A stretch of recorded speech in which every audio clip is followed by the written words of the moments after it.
बिस्मिल्लाह करें जी। अच्छा जी, बिस्मिल्लाह रहमान रहीम। पहले तो मैं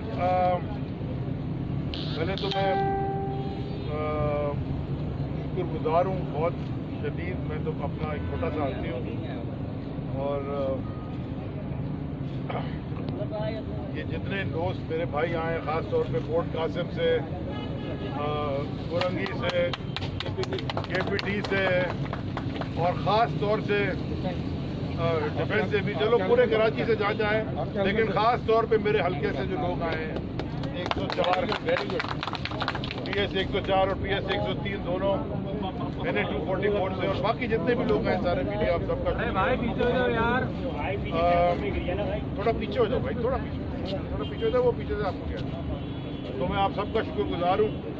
मैं तो ये डिज़र्व नहीं करता, लेकिन ये हमारे जो ख़ास तौर पे वो जो हमारे डॉक के वर्कर्स हैं, KPT के भी और पोर्ट कासिम के भी, उनको पता चल गया और उन्होंने सुबह से मुझे दोपहर से शुरू कर दिया मैसेज करना कि हम आ रहे हैं।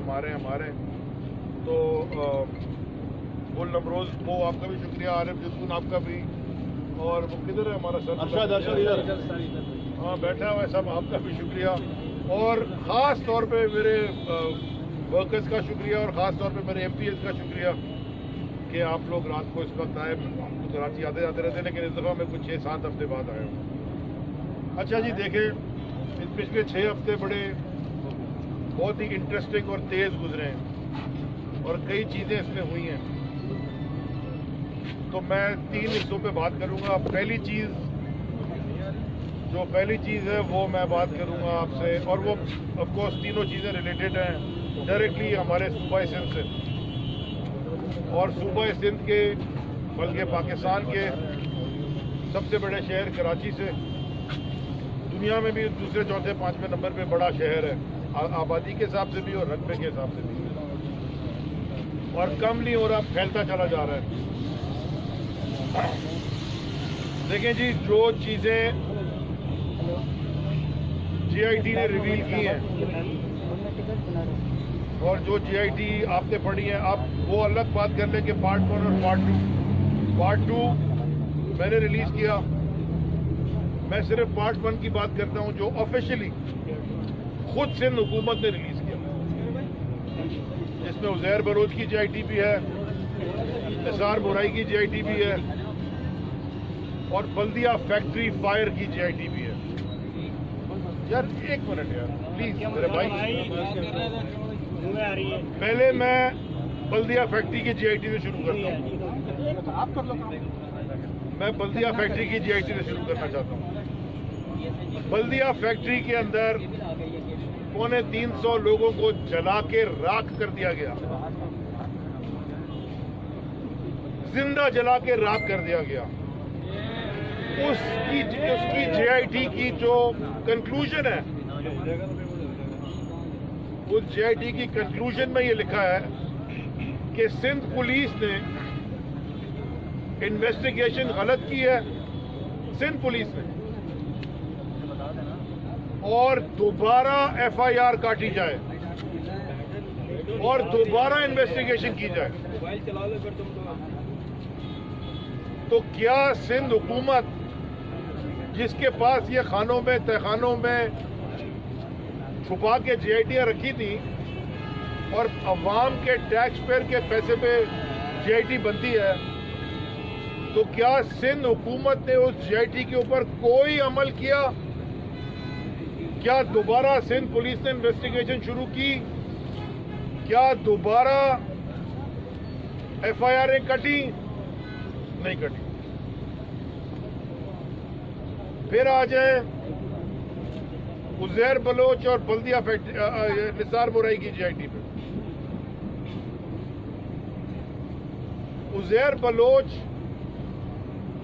तो कस्टडी में है, पकड़ा गया, उसको तो कैद भी हो गई 12 साल की। लेकिन उज़ैर बलोच के जो सहूलतकार थे, जो उज़ैर बलोच जिनके लिए ये काम करता था, जिन्होंने उज़ैर बलोच को उज़ैर बलोच बनाया, वो असेंबलियों में बैठे हैं, वो बजट पे तकरीरें कर रहे हैं असेंबली में। जीआईटी में लेकर कत्ल कराते थे, वो बजट सिखाएंगे, वो बजट पे तकरीरें फरमा रहे हैं। यहां पे सिंध असेंबली में भी बैठे हुए। और जो बातें मैं आपसे कह रहा हूं, मैं याद दिलाना चाहता हूं। लोगों ने कहा भूल जाएंगे, मैं भूलने नहीं दूंगा ये जीआईटी। इसको पाए तकमील तक पहुंचाएंगे। ये ना समझेंगे अगर 15-16 दिन मीडिया में चला और बीच में गैप आ गया कि भूल गया, नहीं भूलने देंगे इंशाल्लाह। इमरान खान की जो क़यादत में 20-22 साल के बाद हम यहाँ पहुंचे हैं, हमारा जो बेसिक नारा था वो ये था कि एहतसाब के कटहरे में सबको खड़ा करना है। ये ना समझें कि इमरान खान इनको माफ कर देंगे, ये गलती भी ना करना। तो कोई एनआरओ नहीं मिलने वाला जो आप फैटिव में लगे हुए थे कि जी हम आपके साथ फैटिव के बिल्स या जो बिल्स आए हुए थे मुल्क को ठीक करने के लिए कि वो फैटिव कहते थे साइन करें कि जी आप हमारे लिए ये जो 37 कवानीन है नैब के उसमें से 34 गायब कर दें, फिर हम आपको दे देंगे। ये ना समझना, क्योंकि सजा और जजा का निजाम इमरान खान का तो नहीं बनाया हुआ, तो अल्लाह का दिया हुआ निजाम है, उसको तो कोई बदल नहीं सकता। या सजा और जजा होती है रिवॉर्ड एंड पनिशमेंट, या truth and reconciliation. Truth and reconciliation क्या होती है, उसके भी बड़े मॉडल हैं। जो पता है मक्का में हुआ था वो क्या था, मुसलमान तो बड़ी तादाद में गए थे ना, तो वहां कितने लोग ऐसे थे जिनको काट के फेंक देते। सबको माफी थी आम, बशर्ते के इस्लाम कबूल कर लें, सच बोलें। और ये जो अभी तारीख है आपके सामने की, साउथ अफ्रीका में जो नेल्सन मंडेला के साथ जुल्म हुआ और जो अपार्थाइड थी जो व्हाइट्स ने ब्लैक के साथ वहां किया, और जब ब्लैक्स जीते और Nelson Mandela president of south Africa बने, उन्होंने क्या किया, उन सारों को मारा नहीं, ट्रूथ एंड रिकंसिलिएशन कमीशन बनाया। वो 10-11 साल तक चलता रहा और उसमें सबको गलत किया, सबको ये मौका दिया गया कि उस कमीशन के सामने बैठ के बताएं कि ये जराइम हमने किए, उस वक्त के हालात के थे और हम उससे माजरत। ये होता है एक्सेप्ट द मिस्टेक। पहले एक्सेप्ट तो करें कि हमने किया, फिर माफी मांगे, अवाम से भी जिनके साथ आपने जुल्म किया उनसे भी और अल्लाह से भी। ये तो सोने पे सुहागा, ये चोर कोतवाल को डांटने वाली कहानी है। ना ये माफी मांगे, ना पैसे वापस करें और खाएं और जराइम करें और असेंबली में बैठ के बजट पे तकरीरें कर रहे हैं। ये कौन सा तमाशा था? तो उस जीआईटी में जो चीजें लिखी हैं वो सारी चीजें पे ही आप अमल कर लेते हैं। छोड़ दे जीआईटी पार्ट 2, जीआईटी पार्ट 1 पे तो करते हैं, उसमें तो सब कुछ एक्सेप्ट हुआ है। अब जीआईटी पार्ट 2 है क्या? जीआईटी पार्ट 2 है जीआईटी पार्ट 1 की क्वालिफिकेशन। इसका क्या मतलब है कि उज़ैर बलोच कहता है कि मैंने ये काम ये जुर्म कर दिया। जीआईटी पार्ट 2 बताती है कि किसके कहने पे किया, किसने बचाया, किसने करवाया, कौन सियासी शख्सियत उसको प्रोटेक्शन दे रहा था, कौन सी हुकूमत प्रोटेक्शन दे रही थी, कौन से पुलिस वाले, इस शहर के पुलिस वाले जो बड़े बड़े पुलिस वाले बन गए, वो कौन से पुलिस वाले थे जो उसमें मुलव्विस थे। और जो उसका 164 का बयान है, जो 164 का बयान तो पाकिस्तान की तारीख में कभी किसी का बदल ही नहीं सका, वो 164 का जो बयान है वो जीआईटी पार्ट 2 के साथ मैच कर जाता है। और उस जीआईटी पार्ट 2 के और उस 164 के बयान का आखिरी पैराग्राफ ये है कि ये सारी बातें करने के बाद मुझे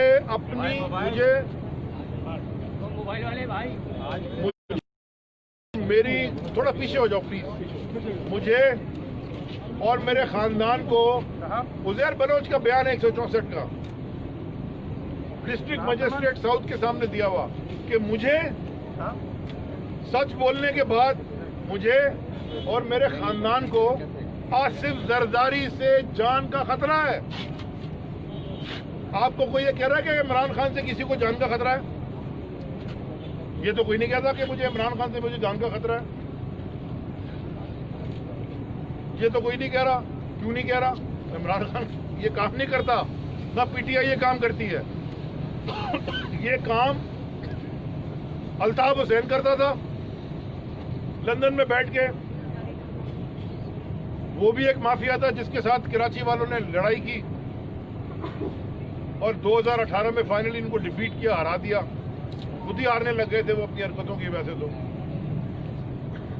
और दूसरा ये आसिफ जरदारी और इसके राइट लेफ्ट पे जो उसके घूम रहे होते हैं, बूट पॉलिशर जो पैसे लेके सेनेट के इलेक्शन जीतते हैं, जो तबाही इन्होंने अंदरूने सिंध में की है, तो आपका मीडिया कराची से आगे कम जाता है। जो ये काम वहां कराची में करते रहे हैं, वही काम सक्कर और लड़काना और बाकी जगहों में करते हैं, वहां पकड़ा नहीं जाता। और वो देखिए मौसूफ को, वजीर तालीम है, सूबाई वजीर तालीम है मौसूफ, और उनकी माशाल्लाह जबान देखिए, सवाल पूछने पे गाली से जवाब देते हैं। और आज तो धमकी दे दी मुझे और मेरे चहीतों को। अब ये सारे मेरे चहीते हैं, ये सबको आपको धमकी दे दी उसने। अली भाई आप पहचान इंसान है। अली जैदी के और उसके चहीतों को धमकी दे रहा है ट्वीट करके। तो मैंने सोचा आज ही धमकी दी, आज ही आ जाऊं कराची। ये भी बता दूं आपको इंशाअल्लाह कि कल मैं अपने हलके में जा रहा हूं।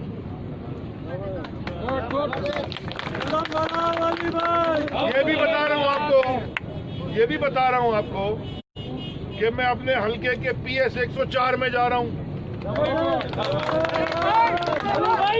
ये भी बता रहा हूं आपको कि मैं कल चनेसर कोट जा रहा हूं।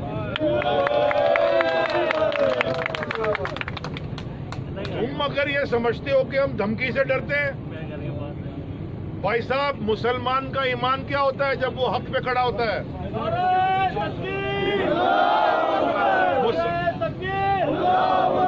मुसलमान का ईमान ये होता है कि अगर मारा गया तो शहीद और जीत गया तो गाजी, तो दोनों तरफ से जीत है। तो सईद गनी, तुम ड्रग पेडलर, वो भी रिपोर्ट मैंने नहीं बनाई, मैंने तो नहीं बनाई रिपोर्ट, वो SP रिजवान, डॉक्टर रिजवान अहमद ने बनाई है, तुम उसको भी धमकी दे रहे हो। रिजवान अहमद से मैं उसको कभी मिला ही नहीं हूं। वो तो रिपोर्ट मेरे हाथ लगी तो मैंने ढूंढ के निकाला ये कि कौन आदमी है भाई। बड़ा जी काम किया है सिंध में। एक रिपोर्ट उसकी और भी है, वो शिकारपुर जब उसको ट्रांसफर किया वहां भी उसने रिपोर्ट बनाई कि यहाँ पे भी पीपल्स पार्टी के MPA साहब इम्तियाज शेख साहब, वो भी वजीर हैं, वो सारी दुनिया की पार्टी, वो जनाब डाकुओं की पुष्पनाई कर रहे हैं। लो जी, वहां अलग उन्होंने बने कर दिए बहुत सारे, उजैर बलोच और बाबे लाडले, और उनको जाके अमन अवार्ड दे रहा है पुलिस वाला। कच्चे के डकैत को अमन अवार्ड मिल रहा है, माशाल्लाह। ये अगर आपका गवर्नेंस मॉडल है, इसलिए शायद आप नेगोशिएट करके, नेगोशिएट तो नहीं कहते इसको, ब्लैकमेल कहते हैं, ब्लैकमेल करके आप शायद इमरान खान जैसी शख्सियत को आप डराना चाह रहे थे कि जी एक NRO कर दें, नैब में सब तब्दीली कर दें तो हम फैटे पे साथ हो जाएंगे। कोई नैब में कोई तब्दीली कोई तुम्हें NRO नहीं मिलने लगा। कटेरे में जाओगे और उसके बाद जो अदलिया डिसाइड करे वो करे। अदलिया कहते GIT झूठी बनाई हुई है, मैं मानने को तैयार हूं। कोई कराची का हिस्सा बता दीजिए आप। अच्छा जी, आप आ जाएं, जो पिछले एक हफ्ते में कराची में हुआ तो एक ही दिन। पिछले साल 160 mm बारिश पड़ी, 7 दिन तक बारिश होती नहीं। और मैं ये अपनी टीम का, खास तौर पे हमारे MNAs और MPAs जो हैं, और आप मीडिया का भी और अपने वर्कर्स का, और ख़ास तौर पे FWO का और उनका उन कराची की लोगों का जिनकी बड़ी बड़ी कंपनीज हैं जिन्होंने वो 9 करोड़ 80 लाख रुपए जमा करके हमें दिए, मुझे नहीं दिए। अली जैदी अरबों रुपए खा गया। अली जैदी आज भी किराए के मकान में रहता है। अली जैदी के वालिदैन भी किराए के मकान पोर्शन में रहते हैं, पोर्शन में, क्योंकि सूअर का गोश्त नहीं खाता, ना खिला के वालिदैन को और बीवी बच्चों को खिलाता हूं, हलाल खाता हूं और हलाल कमाता हूं। जो औकात है उसी औकात में रहता हूं। ये आए बताने कि अली जैदी अरबों खा गया। किसी के पास हैं भाई अरबों? यहाँ तो शायद कुछ ऐसे वर्कर हैं, उनके पैसे मैंने देने होंगे चाय वाय के। मां गया यार समोसा चाय खिला दे भाई, तुझे दे दूंगा। ये राजा अजहर के तो मैंने बड़े खाए हैं। हाँ उन्हीं, ये तो फालूदे के वाले के अकाउंट में करोड़ों करोड़ों रुपए उम्नी ग्रुप के निकल आए, ये नहीं है। अच्छा जी, जो FWO के साथ मिलके और सब लोगों ने मिलके, कराची वालों के साथ मिलके 9 करोड़ 80 लाख रुपए में हमने किया गया था। हमने सिर्फ और सिर्फ जो नाले हैं वो साफ किए थे। गुज्जर नाला, महमूदाबाद नाला, औरंगी नाला, लियारी नदी और उसके साथ छोटे छोटे नाले, मलीर नाला, कुरंगी में जाके हमने सिर्फ नाले साफ किए थे भाइयों। और वो नाले साफ करने से पानी बह गया। मई के आखिर से और जून के या पहले हफ्ते से मैं मीडिया के ऊपर, सोशल मीडिया के ऊपर आपके सामने गाड़ी को छोड़ा था, तो मैं कहता गया कि मैंने बल्कि ट्वीटें की थी, brace yourself Karachi, brace yourself. मुझे तो पता है कि ये नालों के अंदर कचरा है। पिछले दफा आप नाले साफ किए, वो मैंने शेयर किए हैं सारी आपके साथ, बिफोर एंड आफ्टर की तस्वीरें। मोटरसाइकिलें मिली, रिक्शे मिले, शायद कोई हड्डियां भी थी, असला भी मिला, गला गलाया, चेसियां मिली, पता नहीं क्या क्या मिला। तो 1 साल हम इन 44 दिन हमने वो काम किया। फिर ये आ गए जी हम करेंगे ड्राइव, क्लीनिंग ड्राइव। हाँ हाँ, ब्लू जैकेट, सीएम साहब ने कहा ब्लू जैकेट। बात क्या है पता है?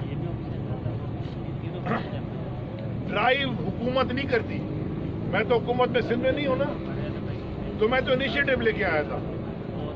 हुकूमत तो काम करती है। इन्होंने ड्राइव की, हमने कहा चलो जी ड्राइव कर रहे हैं, शायद जमीर जाग गया हो, शायद जमीर जाग गया, हम रुक गए। वो ड्राइव इनकी खत्म हो गई, वो 1 साल से कचरा वहीं पड़ा हुआ है। अब आपको मैं बताता हूं, जैसे इस सूबे में थाने बिकते रहे हैं, वैसे ये सूबे में कचरा कुंडियां भी बिकती हैं।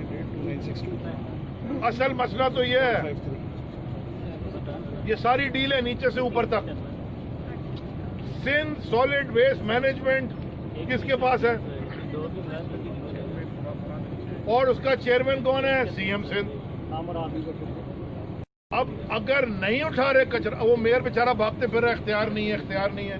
वैसे इसका भी कमाल है, मेरे पास भी इख्तियार तो नहीं था, मेरे तो इख्तियार में ही नहीं था ये काम करना।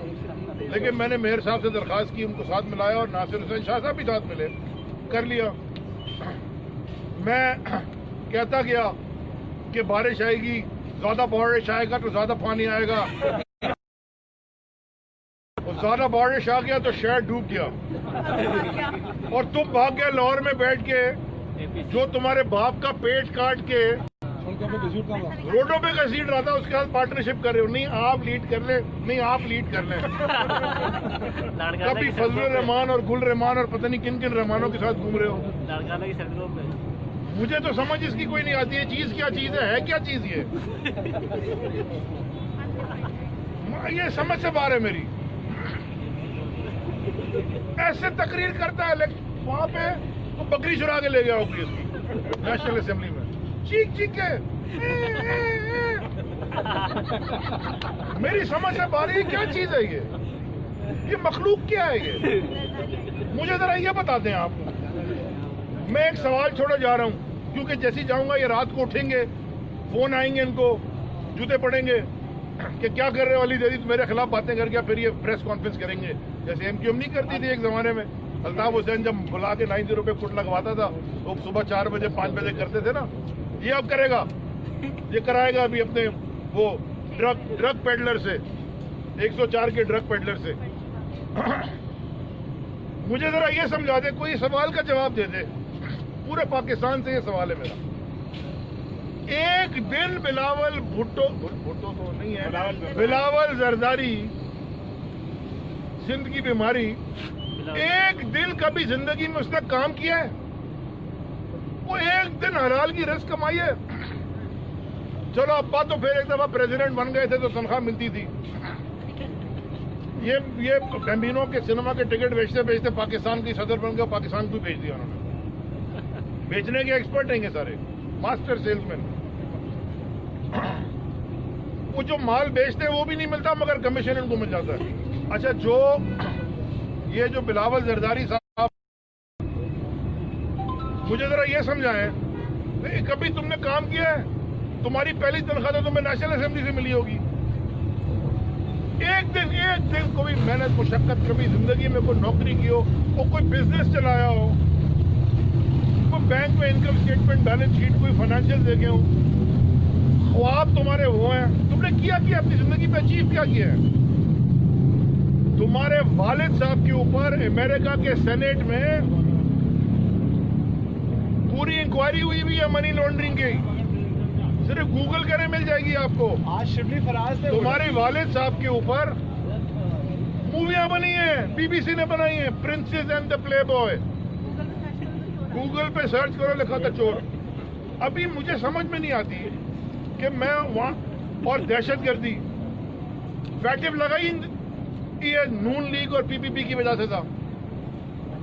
एक ने उसामा बिन लादेन से पैसे ले लिए थे, इन्हीं की हुकूमत गिराने, इनकी वालदा की, मोहतरमा शहीद की। ये उसके गले में जाके बैठ गए जो उनके बाप का पेट चीर रहा था, है? रोड पे घसीट रहा था। आप मेरे पार्टनर हैं, आप लीड कर लें, नहीं आप कर लें। आपकी समा है यार इन लोगों से। और आखिरी बात, और वो लगा देते हैं ड्रग पेडलरों को, और ड्रग पेडलर अगर गलत है रिजवान की रिपोर्ट, तो भाई तुम कोर्ट में जाओ, तुम सीएम को खत लिख रहे हो कि जी ये इसके खिलाफ इंक्वायरी करें। 4 कमेटियां बन गई हैं, पता चला वो इंक्वायरी ठीक होती है। कमाल की बात तो यह है। सो देयरफॉर मैं और अपने घर वालों के साथ, क्योंकि मैं भी कराची वाला हूं, मैं ये कहना चाहता हूं कि जो भी ये चलाते हैं ना कि इमरान खान को कराची से दिलचस्पी नहीं है, देखें इमरान खान कानूनी तौर पे, कॉन्स्टिट्यूशन के तौर पे 18वीं तरमीम के बाद इंडिपेंडेंट चलने देता है सूबों को। आपकी यहां हुकूमत है, लेकिन ये नहीं हो सकता कि इमरान खान टीवी के ऊपर बैठ के देखता रहे कि लोग डूब रहे हैं और बच्चों की लाशें निकाल रहे हैं और आप केक काट रहे हैं और जाके वहां पार्टनरशिप कर रहे हैं, आए भी नहीं यहां। तो मैं कराची वालों की तरफ से प्राइम मिनिस्टर साहब आपका तहे दिल से शुक्रगुजार हूं,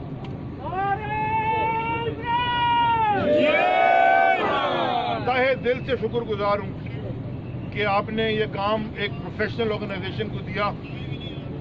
लास्ट ईयर एफडब्ल्यूओ कर चुकी थी, इंशाल्लाह इस दफा एनडीए में मिलके उनके साथ कम से कम एक दफा इस शहर को दोबारा, चलो लास्ट ईयर ये था ना कि कचरा हमने उठाया साइड में फेंक दिया, तो तुम साइड से उठा के ले आते। यहाँ तो जीटीएस ही नहीं है। हमसे पूछो जीटीएस क्या है? आपको पता है जो जीटीएस जो इन्होंने कागज दिया था मुझे जिसमें लिखा था ये जीटीएस है, वो 2 जगह तो बिल्डिंगें बनी हुई है, मैं वो कचरा डाल दूँ। जीटीएस होता है गार्बेज ट्रांजिट स्टेशन, माने आपके कमरे में कचरे का डिब्बा होता है ना, वो कमरे का जीटीएस होता है। फिर वो डिब्बा ले जाके बड़े डिब्बे में डालते हैं, फिर बड़े डिब्बे में डालते हैं। यहाँ तो कचरा कुंडी जो जीटीएस है छोटे छोटे, वो तो आप बेच के खा गए। सो देयरफॉर मैं आखिर में बहुत शुक्रगुजार हूँ प्राइम मिनिस्टर साहब का, पूरी वफाकी काबीना का, कि उन्होंने ये इक़दाम लिया। इंशाल्लाह ये, क्योंकि फिर मानसून तो अभी चल रहा है, बारिश भी आ सकती है, हम एक दफ़ा साफ करके देंगे। अल्लाह करे कि ये उसको मेंटेन कर लें, अल्लाह करे कि मेंटेन कर लें। और 140A के तहत भी मैं असद उमर और फैसल वाडा हम जा रहे हैं सुप्रीम कोर्ट में, ताकि बल्दियाती निज़ाम को भी परमानेंटली, ताकि इख्तियार के लिए कोई ना रोए। अली भाई ये बता दीजिएगा, शफी फराज ने जिक्र किया है कि फजल रहमान से मुलाकातें होती हैं और गुल रहमान से। फजल रहमान को तो जानते हैं हम, गुल रहमान कौन है जिनसे मुलाकात? ये मैं शिबली साहब से पूछूंगा। गुल रहमान लोकल है कि इम्पोर्टेड है? बिकॉज यहाँ तो बहुत सारे नहीं, आपको इसका इल्म नहीं है? मुझे कोई नहीं, मैं नहीं जानता। मैं नहीं जानता बिलावल वाले गुल रहमान को नहीं जानता। तो शिबली फराज साहब ने कैसे? अली से पूछ के बताऊंगा आपको। सुप्रीम कोर्ट के मुझे पहले बताया वो लोकल हैं, लोकल असेंबल्ड है, इम्पोर्टेड है, पता नहीं चल रहा मुझे। अच्छा ये बताइएगा अली साहब, सुप्रीम कोर्ट ने एनडीएमए के हवाले से बड़े सख्त रिमार्क्स किए हैं और ट्रांसपेरेंसी के हवाले से कुछ उनके प्रोजेक्ट, उन पर सवाल भी उठाए हैं। अब एनडीएमए दोबारा इंगेज कर रहे हैं, आप राज्य में ट्रांसपेरेंसी को कैसे इंश्योर करेंगे इसके बारे में? देखिए, सुप्रीम कोर्ट ने अगर सवाल उठाए, वो सुप्रीम जुडिशियल बॉडी है पाकिस्तान की, वो किसी पे भी सवाल उठा सकते हैं और आई एम श्योर कि वो कोई इशू नहीं होगा, वो जमा करा देंगे। वो सवाल उठाए ना, उन्होंने इल्जाम तो नहीं लगाया। और मैं आपको बता दूं, मैं भी सवाल उठा रहा हूं। इल्जाम तो जीआईटी में लगे हुए हैं, इल्जाम तो पुलिस वाले लगा रहे हैं। मैं तो सवाल उठा रहा हूं, उससे मुझे गालियां। मैं तो सवाल उठा रहा हूं। मैंने तो आपसे ये कहा कि भाई आप कटहरे में खड़े होंगे इंसाफ के, ये तो नहीं कहा फांसी के फंदे पर चढ़ेंगे। पर इंसाफ के कटहरे में खड़े हों, अपने आप को साबित करने कीजिए, इल्जाम गलत हैं, वो चले जाए। कहते हैं सुप्रीम कोर्ट जीआईटी गलत थी, उज़ैर बलोच बहुत अच्छे आदमी थे और कुछ भी नहीं किया। ये प्रेशर में कब हो सकता है सुप्रीम कोर्ट ये फैसला? मैं तो सुप्रीम कोर्ट का जज नहीं हूँ, मैं तो सिर्फ ये देख रहा हूँ कि उसमें लिखा गया है जीआईटी में, उसके हिसाब से मैं बात कर रहा हूँ। आप कह हाँ, मुझे ये जरूर पता है, जो मैं इल्जाम लगा रहा हूँ वो मुझे पता है कि केपीटी की बड़ी सारी जमीनें इन्होंने कब्जे करा के पता नहीं क्या नहीं किया मैंने जो एमपीएस की थी, वो तो मुझे पता है। उसका इंशाल्लाह मैं आपके सामने डेटा रखूंगा। अजय साहब ये बताइएगा कि आप एनडीएमए को यहाँ पर मदऊ कर रहे हैं और गवर्नर सिंध की जो है वो क़यादत में टीम बन रही है, तो क्या कोई मुतबादिल गवर्नमेंट काम करेगी सिंध में? हम तो जी अभी तो गवर्नमेंट है ही नहीं सिंध में। आपको कोई गवर्नमेंट नजर आती है? तो 3 घंटे की बारिश में पूरा शहर डूब जाता है, गवर्नमेंट कहाँ है? आपको इंटीरियर में गवर्नमेंट नजर आती है? अंदरूनी सिंध लाड़खाना में गवर्नमेंट नजर आती है? ठेले पे जा रहे हैं बेचारे लोग अस्पताल, कुत्ते के काटने में लोग मर गए, दवाई नहीं है, कहते जी फेडरल गवर्नमेंट ने चला है। तो भाई हेल्थ तो 18वीं तरमीम के बाद आपका गवर्नेंस है किधर? स्कूल आप चले, कल आएंगे ना इंशाल्लाह।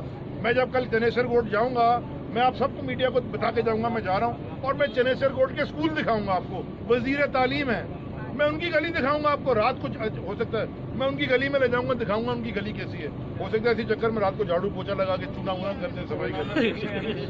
कमाल की बात है। सो यहाँ गवर्नमेंट है कहाँ? हम तो सिर्फ आवाम की, कराची की, खास तौर पे कराची वालों की रिलीफ के लिए आए हैं कि वो खुदा ना खासा अब दोबारा जो हुआ है वो ना हो जाए। एक दफा नाले साहब को पानी तो बह जाए। अब आपको मैं जो आखिरी बात करना चाहता हूँ, सॉरी मैं भूल गया था, क्योंकि ये कह रहे थे जल्दी करो, गर्मी लग रही है सबको, आसान काम नहीं है ये लड़ाई करना। मुझे डर क्या है? जैसे मैंने बारिश के डर का कहा कि पानी आएगा, मैं आपको आज डर बता रहा हूं क्या है। अभी कोविड से जान नहीं छूटी है, मास्क मुझे पहनना चाहिए क्योंकि मेरे लेफ्ट सामने कोई नहीं, इसलिए उतार दिया। जो सबसे बड़ा डर है, मैं सारे पाकिस्तान को बताना चाहता हूं और खास तौर पे कराची वालों को, जो ये सूवेज के पानी जो घुसा है घरों में और जो ये टंकियों में गया है, खास तौर पे जो नीचे लो लाइंग एरियाज हैं कराची के, वहां तो बड़े बड़े घरों में भी गया। मैं तो लो लाइंग एरिया में सबकी बात कर रहा हूँ। जो ये पाइपलाइन, जो पोर्टेबल वाटर की पाइप आती है, उसमें मिला है ये जो आपको हैजा, हेपेटाइटिस और टाइफॉइड और जो बीमारियां यहां मैं देख रहा हूं, अल्लाह माफ करे, जो ये वबाएं आएंगी, यहाँ अस्पतालों में तो कोरोना भी चल रहा है, तो ये किधर जाएंगे लोग सारे? यहाँ तो अस्पताल जाते हुए बंदा डरता है कि जी भाई चला जाओ, मुझे कोरोना ही ना हो जाए। और ये खुदा ना खासा जब है, और ये सारी जिम्मेदार ये बेबी जरदारी है, क्योंकि ये डिफेंड करता है, कुछ करता नहीं है। लाहौर में एक तो आपका सूबा है, वहां भी देखना चाहिए, तो हमारा सूबा। लेकिन एक पहले ये भी क्लियर कर लें, जो ऐसी पीटीआई के जो माइंड सेट की, इमरान खान साहब के माइंड सेट की जब हुकूमत होती है ना, हो के बनी है, आप सिर्फ ये देखें, ये जो 22 साल की स्ट्रगल थी खान साहब की, और जो चीजें अब खुल रही हैं, जैसे कि ओमनी ग्रुप खुला, और वो कहीं किधर by the way Ayaan Ali गाने आ रहे हैं माशाल्लाह। अच्छा, वो और ये जो सारे तमाशे होते रहे, जिस ऑफिसर ने पकड़ा था अयान अली को, वो मारा गया, कोई पूछ रहा है? तो मैं ये कहना चाहता हूं कि आप सोचें कि ये थ्रेट अलर्ट हो गई जी अली जैदी को। मैं आपको शहर में घूमता रहा हूं, और ये सारे कैमरामैन जो लाइटों के पीछे खड़े हैं मुझे जानते हैं। आपने कभी मेरे आगे पीछे ये बत्तियां, मोबाइल, मैं तो ऐसे ही घूम रहा होता था आपके साथ। अब ये मेरे सर की, चूंकि फेडरल मिनिस्टर बन गया हूं, ये सारे मेरे ऊपर जो पता नहीं ये खड़े हो गए सारे गार्ड फूड, ये थ्रेट क्यों है मुझे भाई? मैं तो सवाल पूछ रहा हूं, सवाल पूछने पे मुझे थ्रेट है। देखिए, ये कोई गवर्नेंस, यहाँ रूल ऑफ लॉ नहीं है, ये रूल ऑफ माफिया है। ये गॉडफादर है, जो एक गॉडफादर था ना, वो जो लंदन में रहता है, उसकी तो छुट्टी हो गई, थोड़े दिन में वो इंशाल्लाह अरेस्ट भी हो जाएगा। ये दूसरा गॉडफादर बिलावल हाउस में रहता है, कौन से वाले बिलावल हाउस में? बहुत सारे बने हुए ना, कराची में भी बन गया, लाहौर में भी बन गया। जरा अच्छा ये भी कोई पूछ ले जरा, आप ये सवाल पूछे, मैं आपसे दरखास्त करता हूँ। वो ये जरा लाहौर का बिलावल हाउस है, इन्होंने पैसा कितने आया है? तो ये गिफ्ट में मिला है, तुम्हें गिफ्ट दिया किसने है? कौन से गोला गंडा वाले से गिफ्ट लेके आए हो? या वो ये तो मैं कह नहीं सकता ना कि वो गन्ने का रस, क्योंकि गन्ना तो ये खुद चोरी कर जाते हैं, तो गन्ने का रस तो इसी पे। तो किधर से मिला वो बिलावल हाउस लाहौर वाला? अगर बिलावल जरदारी की एसेट, ये भी मैं आपको करूंगा इंशाल्लाह, जो एसेट उसने डिक्लेयर किए हैं इलेक्शन कमीशन में, डिक्लेयर किए इलेक्शन कमीशन में एसेट 1.5 अरब रुपए के, उस जो बाहर पड़े हैं लिक्विड एसेट्स। लिक्विड एसेट का मतलब होता है बैंकों में पैसा या किसी से उधार लिया हुआ देना, किसी को दिया, वो जो 1.5 अरब से भी ज्यादा के हैं, वो सारे इनहेरिटेड हैं, माने सारे उनको विरसे में मिले हैं। वहां कौन सा बिजनेस था? तो विरसे में कैसे मिलेगी कोई चीज बाहर से?